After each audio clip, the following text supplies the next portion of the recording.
Assalamualaikum warahmatullahi wabarakatuh. Alhamdulillahirabbil alamin wa bihi nasta'inu ala umuri dunya wa din. Wassallallahu wassalamu ala sayyidina Muhammadin wa ala alihi wa sahbihi wa sallam ajma'in. Subhanaka la ilma lana illa ma 'allamtana innaka antal alimul hakim wa tub 'alaina ya maulana innaka antat tawwabur rahim. Rabbi shrah li sadri wa yassir li amri wahlul 'uqdatam min lisani yafqahu qawli. Nawaitu ta'alluma wa ta'lima wa naf'a wal intifa'a wal ifadah wal istifadah wal hatha 'ala tamassuk bi kitabillah wa bi sunnati rasulillah wa du'a ila al-huda wa dalalah 'ala al-khair ibtigha'a maradatillah wa thawabihi wa kullihi subhanahu wa ta'ala wa ba'd. Alhamdulillah, segala puji dan syukur kita kepada Allah Subhanahu wa ta'ala, Tuhan yang senantiasa melimpahkan karunia dan nikmatnya kepada kita, Tuhan yang senantiasa selalu mengampuni kesalahan-kesalahan kita, dan Tuhan yang senantiasa berwelas asih kepada kita, sehingga dengan nikmat Allah Subhanahu wa ta'ala tersebut kita masih bisa mengkaji ilmu-ilmu yang diajarkan oleh Rasulullah SAW, ilmu-ilmu yang diwarisi oleh para nabi-nabi terdahulu. Karena para anbiya, seperti yang kita kaji pada pelajaran sebelumnya, mereka tidak mewariskan harta dan juga tidak pernah mewariskan emas permata. Akan tetapi para anbiya hanya mewariskan ilmu yang bermanfaat, di mana dengan ilmu tersebut kita akan menuju kebahagiaan, baik itu di dunia maupun di akhirat kelak. Sebagaimana dikatakan oleh Imam Syafi'i radhiyallahu an, man arada dunya fa'alaihi bil ilm, wa man arada al akhirata fa'alaihi bil ilm, wa man aradahuma fa'alaihi bi ilmihima. Barang siapa yang menginginkan kebahagiaan dunia, maka hendaknya dia memiliki ilmu yang berhubungan dengan dunia tersebut. Dan barang bagian akhirat, hendaknya ia memiliki ilmu yang berhubungan dengan akhirat. Dan siapa yang menginginkan kebahagiaan di keduanya, yaitu di dunia, begitu juga di akhirat, maka hendaknya dia memiliki ilmu yang berhubungan dengan keduanya. Selawat serta salam selalu kita haturkan kepada junjungan kita Nabi Muhammad SAW, yang dimana beliau adalah qudwah hasanah, suri tauladan dan contoh yang sempurna bagi manusia. Dengan mengikuti jalan kehidupan beliau, mengikuti cara beribadah beliau, dengan mengikuti cara bermuamalahnya beliau, kita akan mendapatkan keridhaan Allah Subhanahu wa ta'ala, yang dimana hal tersebut merupakan kunci kebahagiaan kita di dunia maupun di akhirat kelak. Beserta kepada keluarga dan sahabatnya serta keturunannya Nabi Muhammad SAW, yang dimana dengan berkat keberadaan mereka kita masih bisa mendapati, kita masih bisa mendapatkan hidayah dari Allah Subhanahu wa ta'ala untuk memeluk agama yang suci ini, agama yang menjadi sebuah petunjuk dan menjadi sebuah penerang bagi kehidupan kita, sehingga jelaslah mana hal-hal yang bersifat batil bagi kita dan mana-mana yang bersifat hak bagi kita. Maka si hal-hal yang merupakan hak kita akan ikuti dan kita akan jalankan hal tersebut, dan mana-mana hal yang berupa hal batil maka kita jauhi dan kita tinggalkan hal tersebut.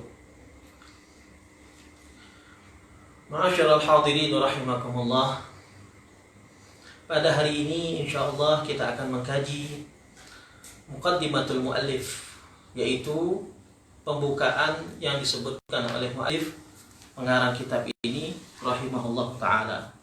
Beliau mengatakan di awal kitabnya, Bismillahirrahmanirrahim. Ini adalah sebuah kebiasaan daripada para imam terdahulu, para imam, para ulama terdahulu, di mana mereka setiap memulai kitab mereka, memulai karya ilmiah mereka, selalu dengan menuliskan Bismillahirrahmanirrahim. Nah, di sini kita akan mengkaji Kenapa sih para ulama selalu memulai kitab mereka dengan Bismillahirrahmanirrahim? Dikatakan di dalam kitab Mishkatul Mafatih bahwasanya seorang ulama memulai kitabnya dengan Bismillahirrahmanirrahim atau bahasa Arabnya basmalah, itu semua dikarenakan 3 alasan. Alasan pertama adalah iqtidaan bil Qur'anil Azim, karena mencontoh Qur'annya Allah Subhanahu wa taala. Quran Allah Subhanahu wa taala merupakan kalam Allah yang al-azal, di mana Allah Subhanahu wa taala menjadikan ini sebagai petunjuk bagi umat manusia. Nah, Quran ini ketika di Lauhul Mahfuz itu dimulai dengan Bismillahirrahmanirrahim. Begitu juga ketika ia diturunkan di dunia dan kemudian dikumpulkan menjadi mushaf, dikumpulkan di dalam mushaf atau Al-Quran yang kita kenal sekarang, itu juga dimulai tartibnya dengan Bismillahirrahmanirrahim. Nah, hal inilah yang menjadi inspirasi bagi para ulama, di mana mereka ketika menulis sebuah karya ilmiahnya, mereka mencontoh susunan yang ada di dalam Al-Quran, yaitu mulai kitabnya dengan Bismillahirrahmanirrahim, kemudian biasanya dilanjutkan dengan Alhamdulillahirabbil alamin. Kenapa? Karena apa yang ada dalam Al-Quran semuanya petunjuk. Ada yang berhubungan dengan Al-Quran itu adalah nur, itu adalah cahaya pelita dan pendidikan dan petunjuk bagi umat manusia. Sehingga dengan meniru susunan yang ada di Al-Quran, ulama mengharapkan keberkahan daripada kitabnya, dan ulama mengharapkan kitabnya menjadi bermanfaat dan menjadi jalan untuk menunjukkan orang kepada hidayah Allah Subhanahu wa taala, sebagaimana Al-Quran merupakan petunjuk dan sumber daripada hidayah yang mengantarkan manusia kepada keridhaan Allah Subhanahu wa taala. Maka dari situ para ulama memiliki kebiasaan menulis kitab mereka dengan Bismillahirrahmanirrahim di awalnya. Ini juga dilakukan oleh Rasulullah SAW. Karena Rasulullah SAW ketika menulis surat-suratnya yang dikirimkan kepada para raja-raja yang ada ketika itu, selalu memulai surat tersebut dengan Bismillahirrahmanirrahim. Sebagaimana yang disebutkan dalam kitab Sahih Bukhari tentang surat beliau yang dikirim ke Raja Heraklius, Kaisar Romawi ketika itu, di mana beliau menulis di awalnya Bismillahirrahmanirrahim, salamun ala man ittaba'al huda. Beliau memulai kitab tersebut atau surat tersebut dengan Bismillahirrahmanirrahim. Nah, begitu juga kita seharusnya ketika kita menulis sesuatu yang baik, menulis sesuatu yang bermanfaat, hendaknya kita awali dengan Bismillahirrahmanirrahim agar kita mendapatkan keberkahan yang luar biasa yang disediakan Allah Subhanahu wa taala bagi orang-orang yang mengikuti jalannya Allah dan jalannya Rasulnya. Ini alasan ulama yang pertama kenapa mereka memulai kitab mereka dengan Bismillahirrahmanirrahim. Alasan kedua mereka memulai kitab tersebut adalah takhalluqan bi akhlaqil azizil alim, untuk berakhlak sebagaimana akhlaknya Allah Subhanahu wa taala. Karena ada sebuah hadis yang diriwayatkan, takhallaqu bi akhlaqillah, berakhlaklah kalian sebagaimana akhlaknya Allah Subhanahu wa taala.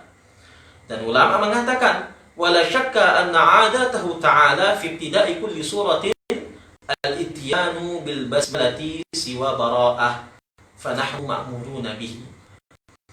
Dan disebutkan bahwasanya tidak diragukan lagi Allah Subhanahu wa taala memulai setiap surat dalam Al-Qur'an dengan Bismillahirrahmanirrahim, kecuali pada surah Bara'ah.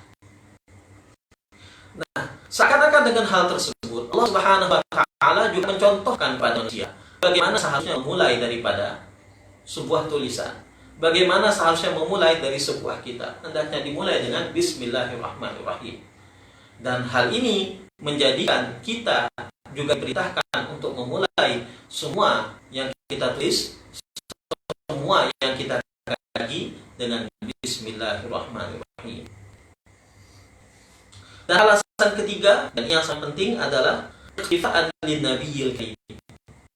Alasan pertama memulai kitab mereka dengan Bismillahirrahmanirrahim itu untuk mengikuti jejak Nabi Muhammad SAW, dengan untuk mengikuti ajaran yang dianjurkan oleh Nabi Muhammad SAW.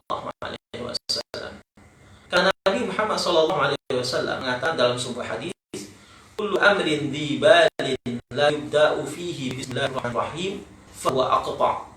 Dalam sebagian riwayat lain fahuwa abtar. Dalam sebagian riwayat yang lain dikatakan fahuwa ajzam.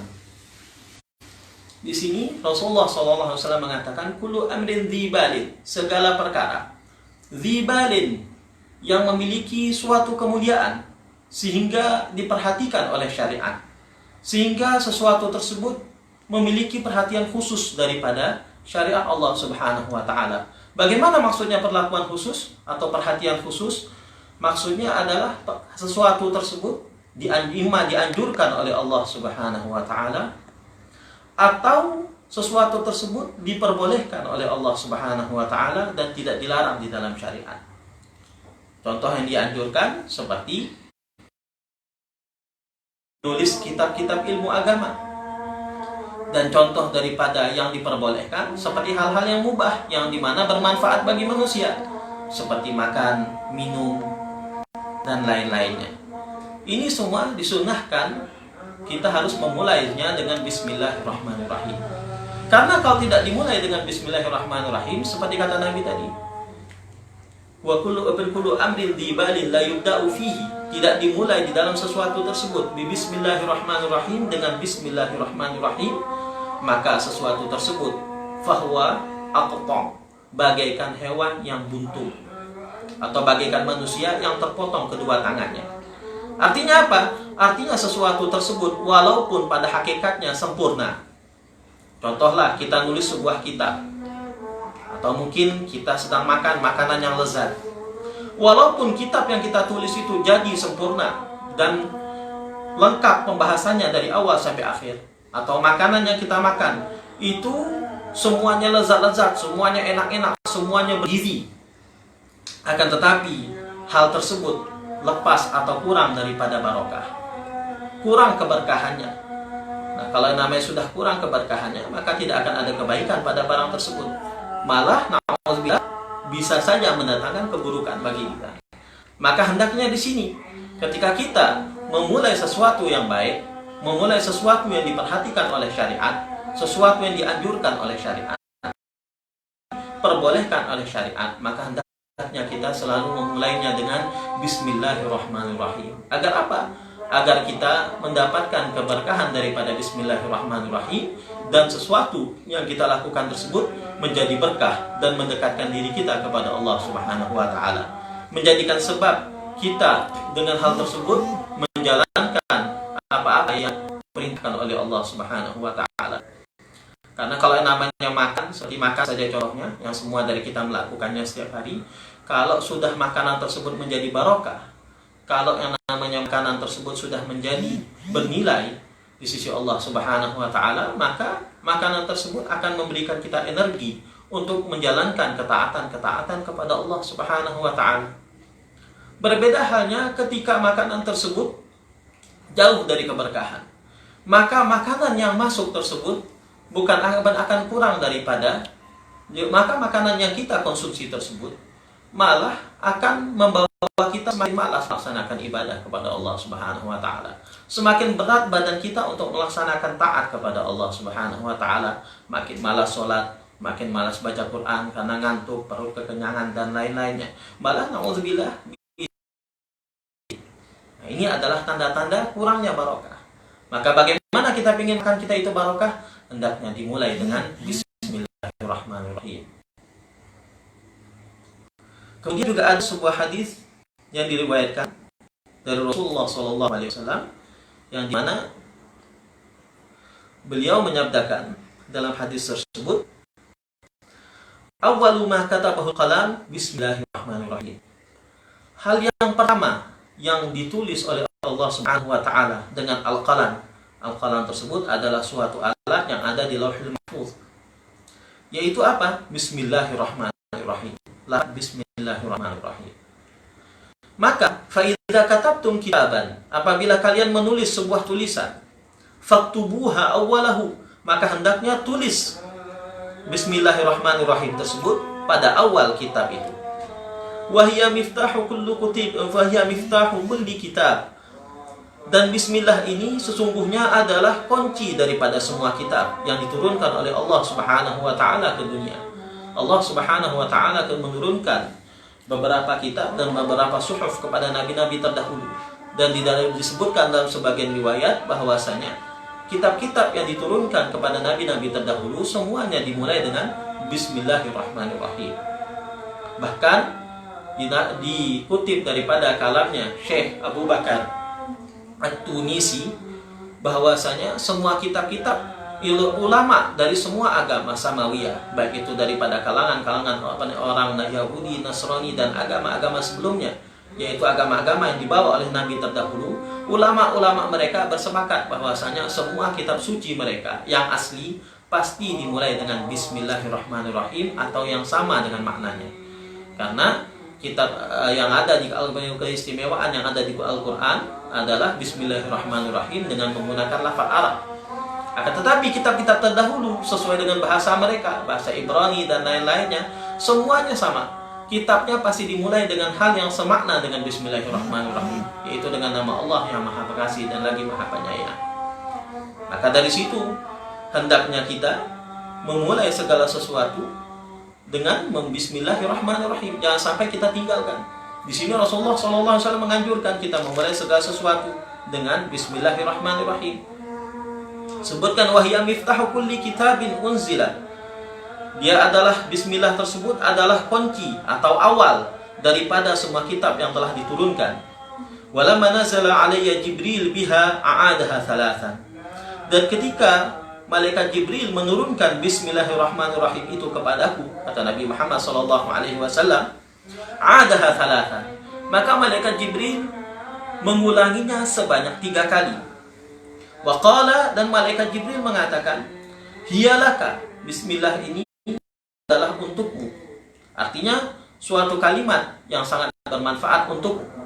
Wali ummatika, dan juga sangat bermanfaat bagi umatmu. Famurhum, maka perintahkanlah mereka, alla yada'uha fi syai'in min umurihim, hendaknya mereka tidak pernah meninggalkan Bismillahirrahmanirrahim ini pada segala sesuatu daripada urusan mereka. Nah, ini adalah perintah dari Nabi Muhammad SAW yang diajarkan oleh malaikat Jibril alaihissalam kepada Nabi kita Muhammad SAW. Fa inni lam ada'ha tarfata 'ainin, maka kemudian malaikat Jibril melanjutkan, fa inni, sesungguhnya aku malaikat Jibril, lam ada'ha tarfata 'ainin, aku tidak pernah meninggalkan bacaan bismillah tersebut walaupun seketip mata. Artinya ini adalah sebuah zikir yang selalu diucapkan oleh malaikat Jibril alaihissalam, dan tidaklah suatu zikir ini dilazimi oleh para malaikat kecuali menunjukkan ada sesuatu yang sangat besar di baliknya di sisi Allah Subhanahu wa taala. Muznazatu ala abika Adam alaihissalam wa kadzal malaikah. Aku tidak pernah meninggalkan membaca bismillah ini tadi walaupun sekejap mata sekalipun semenjak aku turun, semenjak kalimat bismillah ini tadi diturunkan kepada ayahmu Nabi Allah Adam alaihissalam, dan begitu juga para malaikat yang lain. Jadi ini adalah sebuah zikir. Bismillahirrahmanirrahim ini adalah sebuah zikir yang selalu dilazimi oleh para malaikat, sehingga dari situ jelaslah terlihat keberkahan bagi orang yang mengamalkannya, terlihat keberkahan bagi orang yang selalu melazimi Bismillahirrahmanirrahim di dalam segala perkaranya. Akan tetapi ada beberapa hal daripada hukum-hukum fikih yang perlu kita ketahui berhubungan dengan Bismillahirrahmanirrahim ini tadi. Ada baiknya mungkin Al-Fakir sekarang kaji beberapa hal yang berguna bagi kita yang berhubungan dengan Bismillahirrahmanirrahim. Dan ini sebenarnya bukan kajian tasawuf, tapi kajian fikih. Tapi karena hal ini Al-Fakir anggap penting dan perlu untuk diketahui oleh semua kalangan, maka hendaknya Al-Fakir jelaskan sedikit hal yang menyangkut dengan hukum-hukum berhubungan dengan Bismillahirrahmanirrahim di dalam ilmu fikih. Bismillahirrahmanirrahim ini tadi dikatakan oleh ulama disunnahkan untuk dibaca ketika melakukan segala sesuatu yang diperintahkan oleh syariat atau yang dianjurkan oleh syariat atau yang diperbolehkan oleh syariat. Bagaimana sih gambaran sesuatu yang diperintahkan dan dianjurkan oleh syariat tersebut? Gambarannya adalah sesuatu tersebut pertama, bukan sesuatu yang diharamkan. Jadi kalau seandainya sesuatu tersebut diharamkan, maka tidak sunnah menggunakan Bismillahirrahmanirrahim. Malah nanti hukumnya jadi haram. Contoh, syurbul khamar, meminum khamar atau bir atau hal yang lainnya daripada minuman keras yang memabukkan. Ini hukum memulai Bismillahirrahmanirrahim ketika hal tersebut tidak disunahkan. Loh, katanya kan tadi setiap segala sesuatu, Ustaz.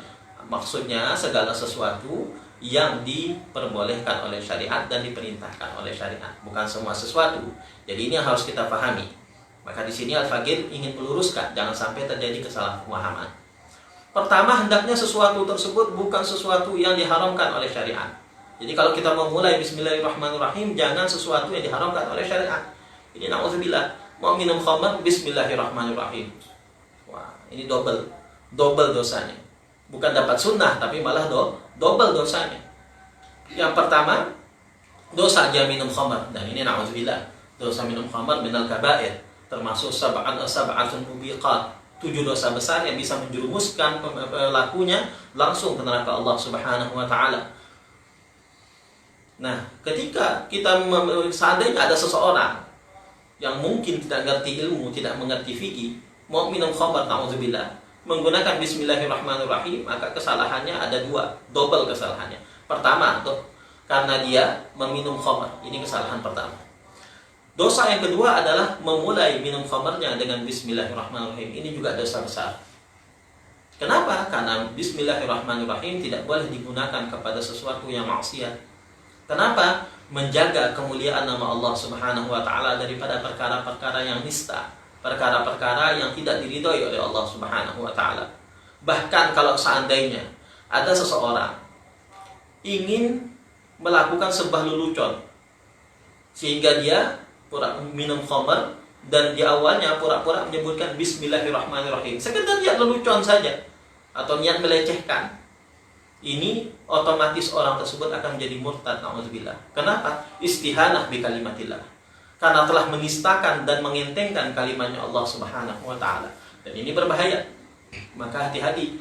Hendaknya Bismillahirrahmanirrahim memang sunnah dimulai dalam segala sesuatu, tapi lihat sesuatu yang bagaimana.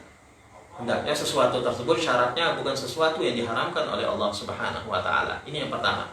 Yang kedua, bukan sesuatu yang makruh. Sesuatu yang dimakruhkan oleh Allah Subhanahu wa taala. Contohnya seperti apa? Contohnya seperti merokok. Nah, ini yang banyak terjadi. Karena menurut pendapat ulama yang paling rajih, yang paling unggul, rokok itu makruh. Mau ngerokok, nyuruh rokok, Bismillahirrahmanirrahim. Ini tidak sunnah, jangan salah paham. Alhamdulillah, nanti kalau mau merokok kan kata Ustadz sunnah, katanya mulai segala sesuatu dengan Bismillah biar berkah. Biar rokok anda berkah, sambil mau merokok Bismillah dulu, sudah rapi. Alhamdulillah, ini hukumnya tidak sunnah. Karena apa? Karena rokok itu sendiri hukumnya makruh, dan Bismillahirrahmanirrahim tidak disunnahkan pada segala sesuatu yang hukumnya makruh. Kemudian yang ketiga, hendaknya sesuatu tersebut bukan termasuk safasifil umur atau muhaqqaratil umur. Apa itu safasifil umur? Segala sesuatu yang menjijikkan atau hina. Bagaimana contohnya buang ingus misalnya. Mau buang ingus lagi meler, mau buang ingus, Bismillahirrahmanirrahim. Ini tidak sunnah. Hukum yang seperti ini enggak sunnah. Kenapa? Karena nama Allah Subhanahu wa taala begitu mulia, begitu besar, sehingga tidak seharusnya dibarengkan dengan hal-hal yang menjijikkan. Maka ketika kita mau buang ingus, ya jangan bismillah. Itu kan sunnah, iya sunnah, tapi pada perkara yang mulia, jangan pada perkara yang remeh dan jijik seperti itu. Seperti itu juga kalau lagi mau nyapu kamar mandi, mau membersihkan kamar mandi, yang di situ banyak hal-hal yang najis. Nah, jangan pakai bismillah, apalagi di dalam kamar mandi jangan pakai bismillah. Karena ketika itu hukumnya makruh, bukan malah sunnah, tapi jadinya makruh, dan kita tidak dapat pahala ketika melaksanakannya. Walaupun tidak mendapat dosa, tapi kita di situ akan mengurangi nilai adab kita, akan mengurangi nilai kehusyuan kita dan taat kita di sisi Allah Subhanahu wa taala, memang tidak berdosa. Dan hati-hati bagi orang yang bermain-main atau meremehkan hal-hal yang makruh. Nauzubillah. Orang yang meremehkan perbuatan makruh dikatakan oleh ulama, man tahawana bil makruh tahawana bil haram. Orang yang selalu meremehkan perbuatan-perbuatan makruh, suatu saat dia akan meremehkan juga perbuatan yang haram. Karena hal tersebut saling berkaitan. Dimakruhkan karena ada potensi untuk menuju ke haram, maka dimakruhkan. Karena kebanyakan sesuatu yang hukumnya makruh itu timbul hukum makruhnya karena sebab ada potensi untuk ke haram. Maka kalau dilakukan, nauzubillah, suatu saat kita akan menganggap remeh sesuatu yang haram. Kalau sudah menganggap remeh sesuatu yang haram, nauzubillah, akan menganggap remeh hal-hal yang akan mengeluarkan kita dari agama Islam. Nauzubillah min dzalik. Maka daripada itu sebisa mungkin kita jauhi hal makruh. Memang nggak dosa, memang nggak bakal dituntut di akhirat, tapi minimal hal tersebut akan mengurangi nilai ketaatan kita di sisi Allah Subhanahu wa taala. Lebih baik kita jalankan yang sunnah, jangan hal-hal yang makruh.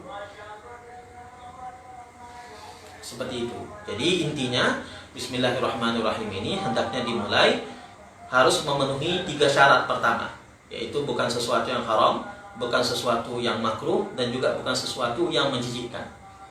Nah, selain itu maka bismillah itu hukumnya adalah sunnah. Mau makan hukumnya sunnah, baca bismillah.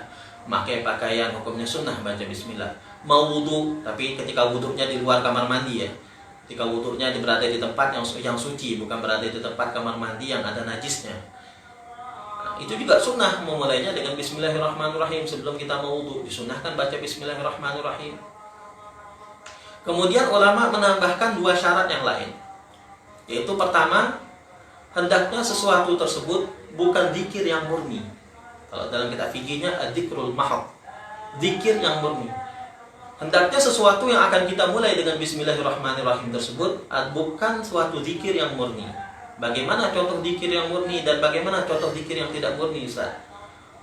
Dzikir yang murni itu adalah sebuah kalimat dzikir yang di sana tidak ada objeknya kecuali Allah Subhanahu wa taala. Contohnya subhanallah. Subhanallah tidak ada objek di situ orang lain kecuali hanya Allah Subhanahu wa taala. La ilaha illallah. Di situ objeknya hanya Allah Subhanahu wa taala. Nah, di sini juga tidak sunnah ketika memulai dzikir tersebut menggunakan bismillahirrahmanirrahim. Kenapa? Karena bismillahirrahmanirrahim disyariatkan untuk memuliakan sesuatu, untuk memberkahi sesuatu. Sedangkan zikir yang murni ini sudah sangat mulia, sudah sangat berkah, sehingga tidak disunahkan untuk memulainya dengan bismillahirrahmanirrahim. Berbeda dengan zikir yang ghairu mahad atau zikir yang tidak murni di situ. Artinya tidak murni bukan berarti hina, tapi di dalamnya ada objek selain Allah Subhanahu wa taala. Contohnya salawat. Allahumma shalli ala sayyidina Muhammadin wa ala ali sayyidina Muhammad. Di dalamnya ada nama Allah dan ada nama Rasulnya. Nah, ini zikir, bukan zikir murni, bukan dikatakan ulama pakai adzikru ghairul mahad. Maka di situ sunnah memulainya dengan bismillahirrahmanirrahim. Jadi kalau kita mau baca selawat, misalnya mau mulai baca selawat hari ini, anak mau baca selawat 100 kali setiap hari. Setiap awal mau mulai baca selawat itu sunnah. Bismillahirrahmanirrahim. Allahumma shalli ala Muhammad wa ala ali Muhammad. Allahumma shalli ala Muhammad wa ala ali Muhammad, dan seterusnya. Ini hukumnya sunnah. Mau baca Quran juga hukumnya sunnah, memulai dengan bismillahirrahmanirrahim. Kecuali pada surah Al-Bara'ah. Surah Al-Bara'ah di sini dilarang oleh Allah Subhanahu wa taala untuk membaca bismillahirrahmanirrahim di awalnya. Seperti juga makan. Makan pekerjaan mubah dan bukan pekerjaan hina. Maka sunnah juga awalnya kita memulai dengan bismillahirrahmanirrahim. Maka supaya apa? Supaya setiap makanan yang kita makan itu penuh dengan keberkahan dari Allah Subhanahu wa taala. Dan syarat yang terakhir adalah hendaknya sesuatu tersebut tidak dijadikan permulaan khusus bagi syariat. Tidak dijadikan oleh syariat bagi sesuatu tersebut permulaan khusus selain daripada bismillahirrahmanirrahim. Contohnya seperti apa? Salat. Salat itu syariat sudah menentukan permulaannya. Permulaannya bukan bismillah, yaitu apa? Takbiratul ihram. Allahu akbar. Nah, di sini salat tidak disunnah diawali dengan bismillahirrahmanirrahim. Kenapa? Karena syariat telah menentukan sebuah awal untuk memulai pekerjaan tersebut, yaitu apa? Takbir. Contoh yang lain juga khutbah misalnya. Khutbah Jumat. Seorang khatib mau khutbah, tak sunnah awalnya bismillahirrahmanirrahim. Itu salah. Justru yang sunnah bagaimana? Alhamdulillahirabbil alamin, itu yang sunnah. Karena syariat telah menentukan awalnya khutbah Jumat itu mulai dari Alhamdulillahirabbil alamin, bukan dengan bismillah. Maka ketika itu tidak sunnah bagi kita membaca Bismillahirrahmanirrahim di awalnya. Nah, ini apa yang Al-Fakir sampaikan sekelumit tentang Bismillahirrahmanirrahim, dan insya Allah selanjutnya kita akan bahas lagi dan kaji lagi lebih mendalam tentang hal-hal yang berhubungan dengan Bismillahirrahmanirrahim, dan mudah-mudahan yang Al-Fakir sampaikan sekarang ini bermanfaat bagi para mustami'in, bil khusus bagi diri Al-Fakir sendiri. Karena ketika kita menyampaikan suatu kebaikan seperti apa pesan-pesan daripada guru-guru kami dan para asrafun salihun, hendaknya tujukan dulu pada diri kita. Karena yang lebih berhak pada nasihat tersebut adalah diri kita. Maka Al-Fakir, mudah-mudahan yang Al-Fakir sampaikan ini menjadi pelajaran bagi diri Al-Fakir.